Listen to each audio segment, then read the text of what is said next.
Bismillahirrahmanirrahim. Assalamualaikum warahmatullahi wabarakatuh. Selamat pagi, salam sejahtera untuk kita semua. Kembali lagi kita pada materi pembelajaran bahasa Inggris.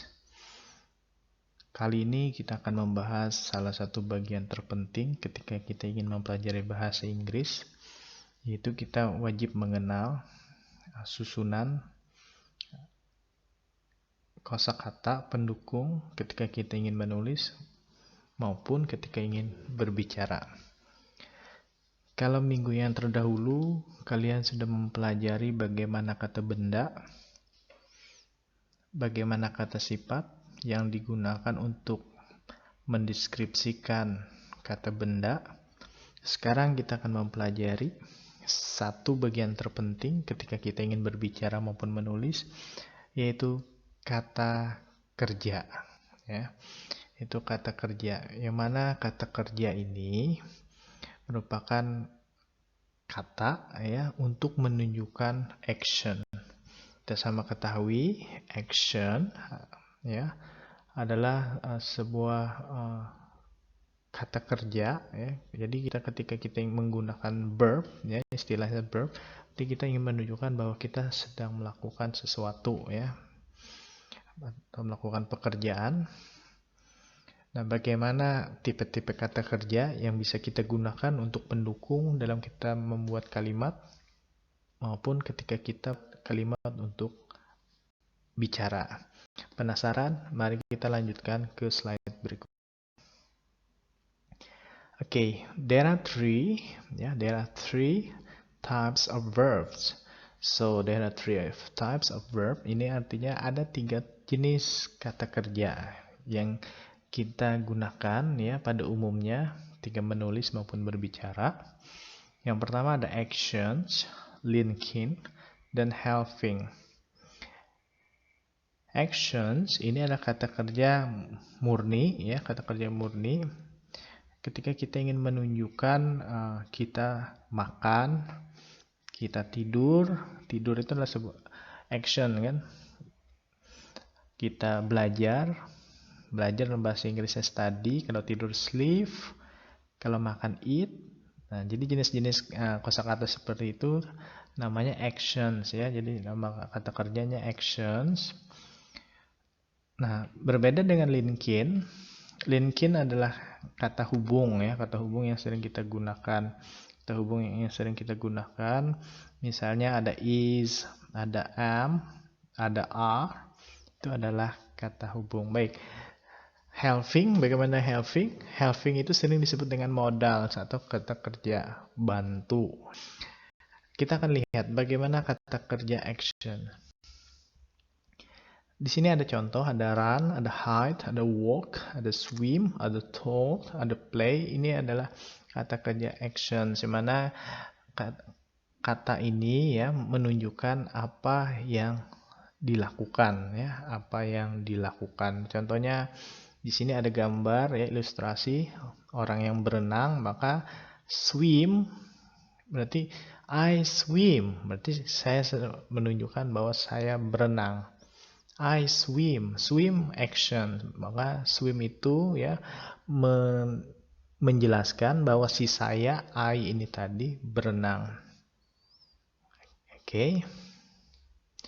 Terus kembali lagi ya. Ada gambar di sana, ada walk, ada walk. Walk itu artinya berjalan ya.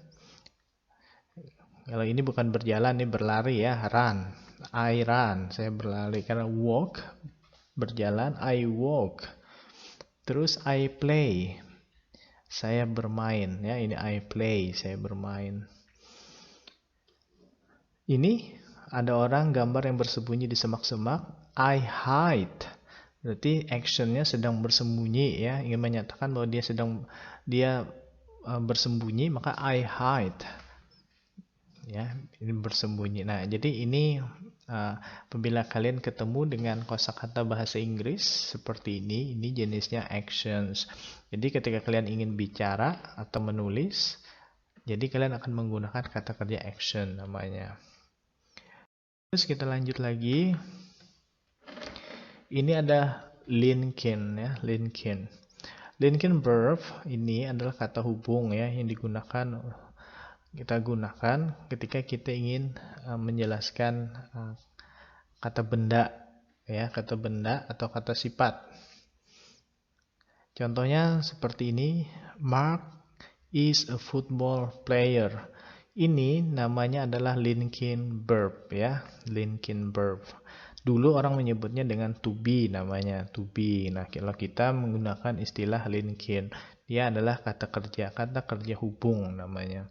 Jadi ada is, ada are, ada was, ada were, ada being, ada been, ada am.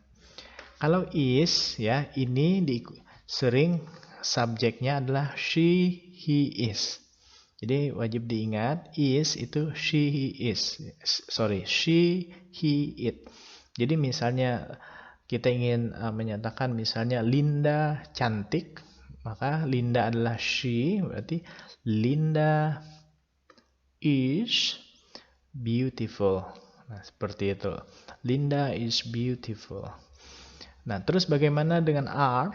Are ini subjeknya adalah you, we, dan they ya. Kalau kita ingin menjelaskan kata benda di belakangnya ataupun kata sifat yang sudah kalian pelajari kemarin ya, maka depannya subjeknya adalah you, we, they. You are, we are, dan they are temannya. Oke. Dan terus lagi di sini ada am ya. Atau am ini temannya adalah I. Ya, adalah I. Oke, untuk kesempatan ini biar tidak bingung, jadi saya hanya menjelaskan linkinnya is, are, dan am ya. Ini dasarnya dulu. Saya tidak menjelaskan were, being, was, dan been dulu ya, agar lebih paham.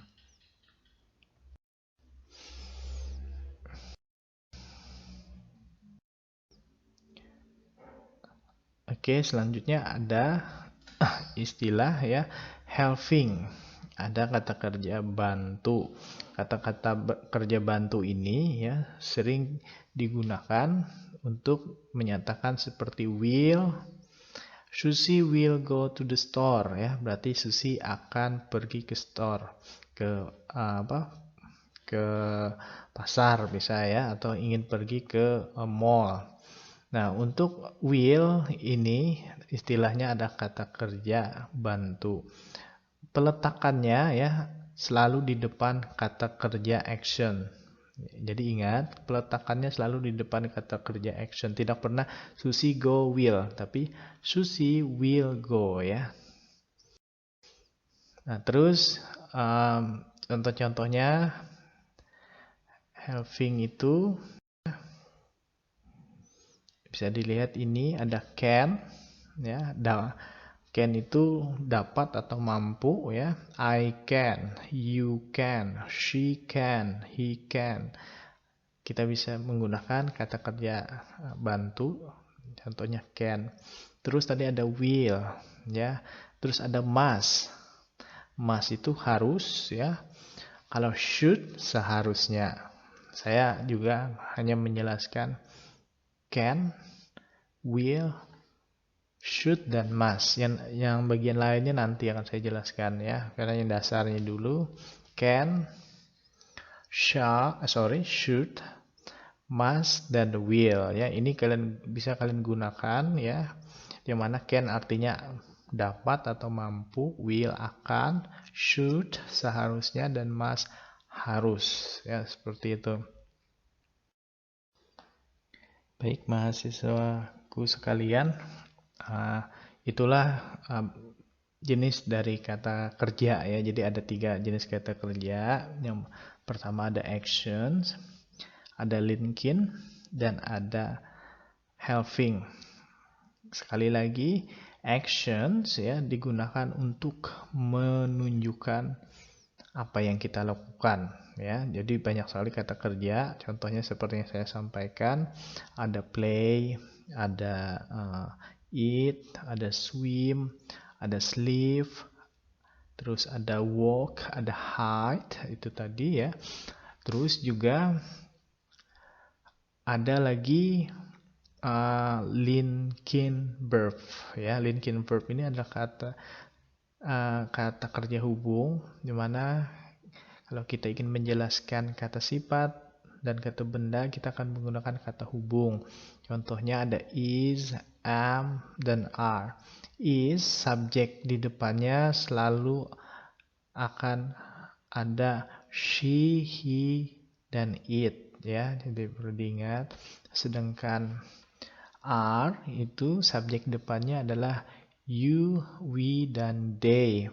Kalau am itu temannya hanya I di depannya ya. Jadi misalnya saya ingin menjelaskan saya siswa. Siswa itu kan kata benda, berarti I am student.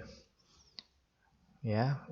Atau saya ingin menjelaskan bahwa orang itu yang saya tunjuk ya, yang saya tunjuk adalah laki-laki, berarti laki-laki adalah he, dia pintar, dia cerdas. He is smart. Terus kalau saya ingin menyatakan misalnya itu buku. Itu dalam bahasa Inggris bisa kita ganti dengan that ya. That is book. Itu buku. Seperti itu. Terus kalau bukunya banyak, these are. Karena banyak ya, jamaknya adalah are, maka that itu tadi berubah menjadi these. These are books. Karena bukunya banyak.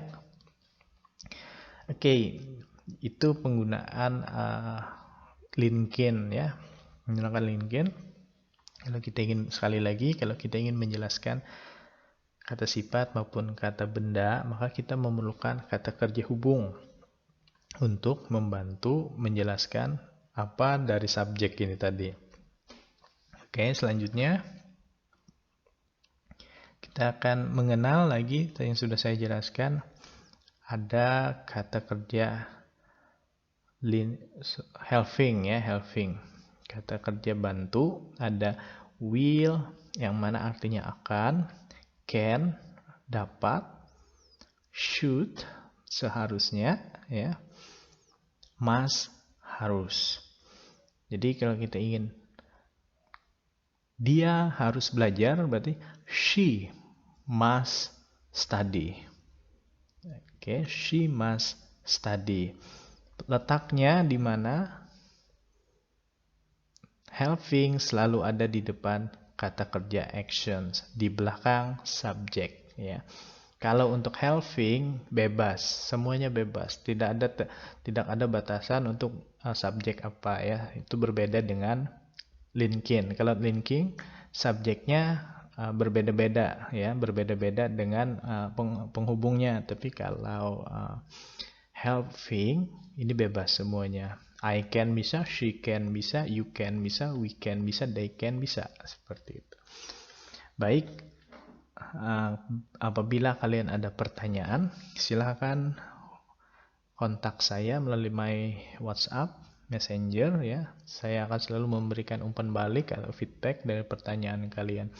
Mudah-mudahan penjelasan tentang 3 jenis dari kata kerja ini bisa membantu kalian memahami 3 dasar kosakata yang terpenting ketika kita ingin menguasai bahasa Inggris untuk tulisan maupun lisan seperti itu. Baik, saya kira sekian penjelasan tentang 3 types of verbs ya. Mudah-mudahan ini berguna. Salah hilap mohon maaf. Wassalamualaikum warahmatullahi wabarakatuh.